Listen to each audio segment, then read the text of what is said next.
So every arborist in California should know their pine trees and associated diseases and insects.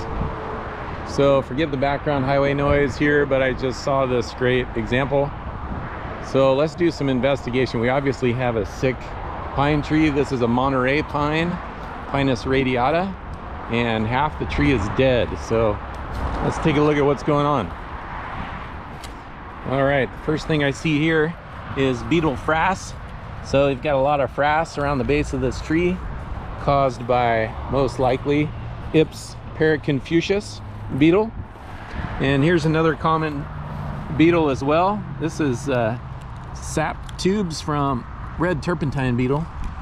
So these tubes are very common in stressed pine trees. You can see the exit hole there, and those are usually found in the lower 8 feet of the trunk of the tree.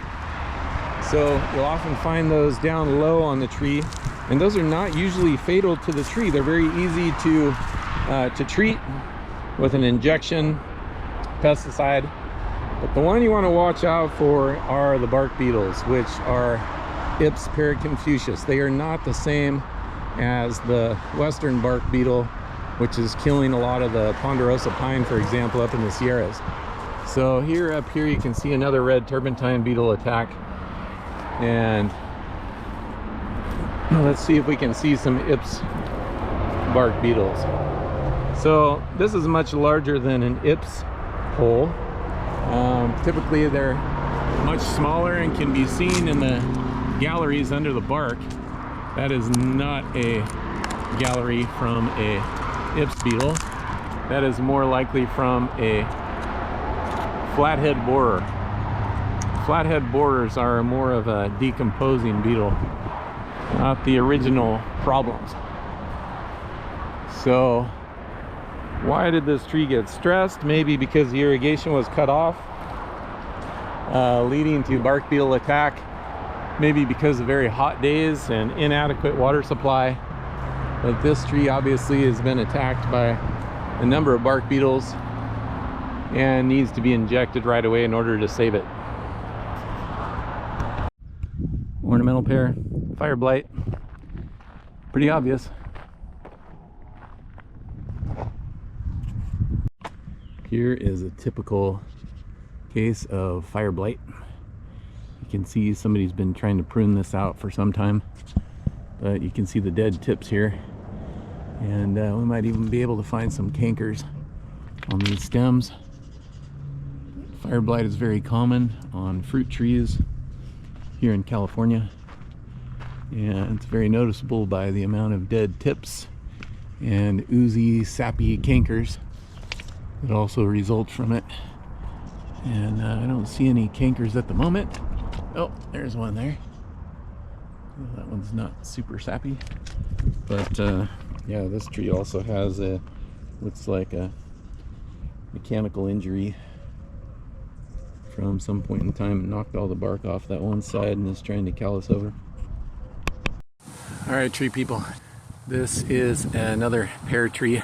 It's got a couple issues going on. You're probably wondering sometimes, why is my tree half dead? Well, it's most likely, if it's a fruit tree or a relative, then it probably has fire blight.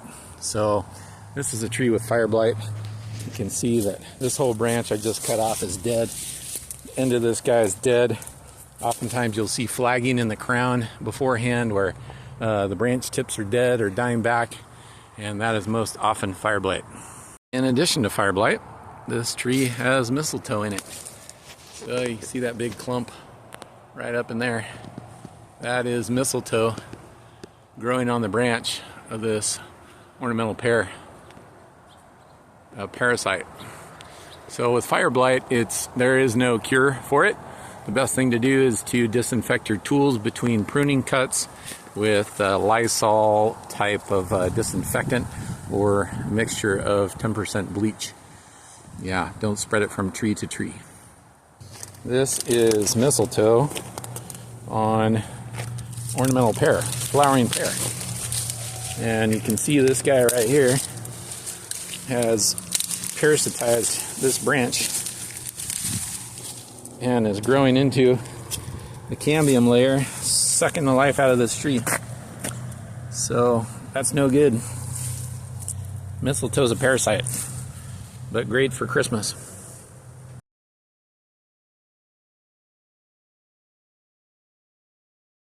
These are two types of mistletoe commonly found in California. Not too many other species of this as common as these two, but this is the broadleaf mistletoe, which is found on a lot of different hardwood species, and this is the dwarf mistletoe that's found on pine species. You can see it's infected these branches pretty badly and cutting off nutrients to the tips of the branches. Sometimes these can attack the stems as well. Other times the tree fights them off, like this one here. This cluster is dying, and so the branch tip is still nice and healthy, but others are not going to make it. You can see there's a lot of infections up there, and these guys can shoot their seeds really far at high speeds.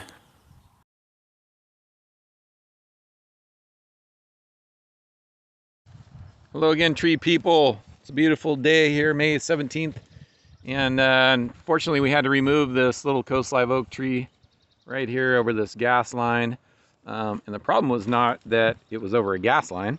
The problem was this tree had so much powdery mildew that it was heavily infected with fungus so bad that the whole tree was dying. So this is powdery mildew. A lot of you might see this on your coast live oaks and wonder what the heck is growing on my tree. And this is a fungus. Powdery mildew fungus. It creates these little witch's brooms is what they're called. You can see the color differentiation right there, and that white powder on there is actually fungal spores, and it can transfer from tree to tree very easily. And so this is why you do not prune oak trees in the spring. Do not, I repeat, do not prune oak trees in the spring. So a lot of arborists won't tell you that, even certified arborists. But spring is when this fungus is most active, and it can easily spread from tree to tree. So we're just loading all this stuff up with a tractor. We're gonna haul it to the dump in a covered trailer because we don't want the fungus to spread to other trees. So you can see this whole trailer full has powdery mildew fungus all over it. So I'll show you on a healthy tree. For example, this tree was pruned by the county at the wrong time of year. And they have spread this powdery mildew onto a healthy tree. You can see it coming out right there on that little sucker sprout. There's another little spot up here that we're a little bit worried about because it's very difficult to get rid of once you have it. In fact, all the treatments we've used over the years have been unsuccessful. Trying to prune it out during the dormant season, trying to spray it with fungicide, there's just nothing has worked. So fortunately, a lot of trees like this one are tolerant of it and do not get the fungus as easily. So we're happy for that. Anyway, that's what's happening. This is powdery mildew fungus on coast live oak. You see here at coast live oak, this big wet black oozy nasty thing coming out of it. Goes all the way down to there. About 7 feet long. You can see the ants are enjoying whatever that is, and we've got this depression here where the bark is damaged a little bit, and a lot of moisture coming out of it. So this is a bacterial fungus called wetwood. It's very typical and fairly common among coast live oaks. You'll see this, and curing this is a big challenge. But it doesn't seem to really affect the overall health of the tree. As you can see up here, it's pretty healthy. This is wetwood, or also known as slime flux.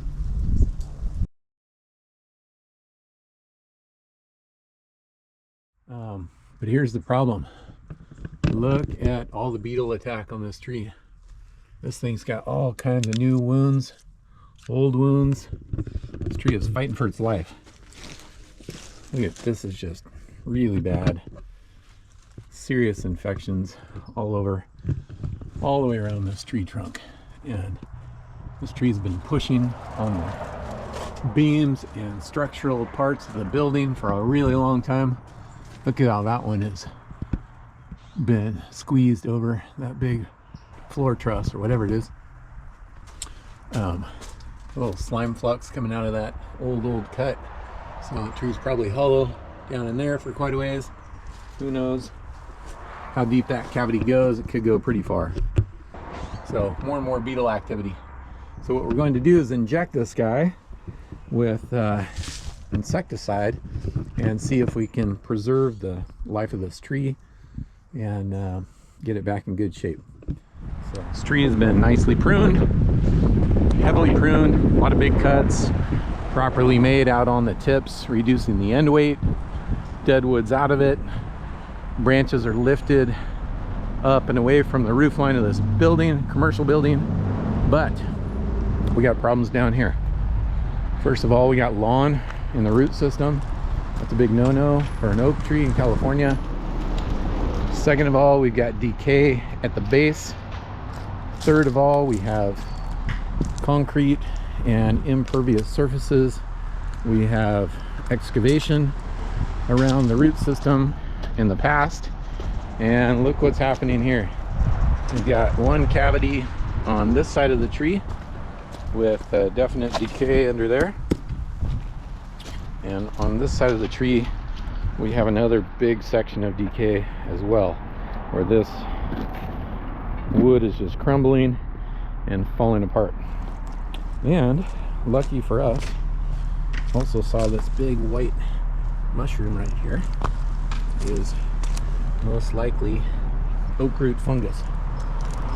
So this much tree, this much weight, by the way, it's about 5-6 feet in diameter, massive trunks leaning towards this building and parking lot. I would say we have a pretty strong contender here for a extremely hazardous tree. This was a lucky find here today. We had rain a few days ago, and coming up in the mulch around the base of this coast live oak, which definitely has some root impacts. There's all kinds of these beautiful little mushrooms coming up here.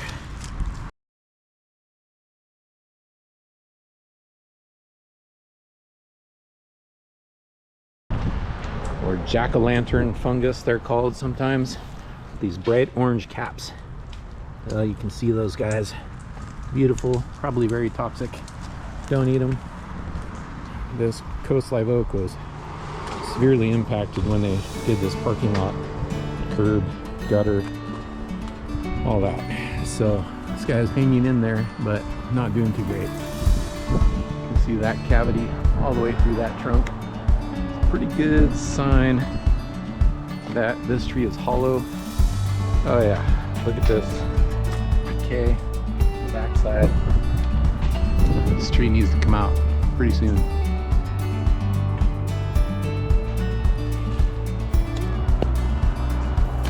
What is this fungus? These are called turkey tail. And you can see the beautiful stripes on the upper part of the caps. And these guys are little fungus, decomposing fungus, that thrive on old decaying wood. So these are not necessarily harmful to a tree as much as they are just decomposing something that has already died. And here's another one over here. Lots of decomposing beautiful fungus. Very nice.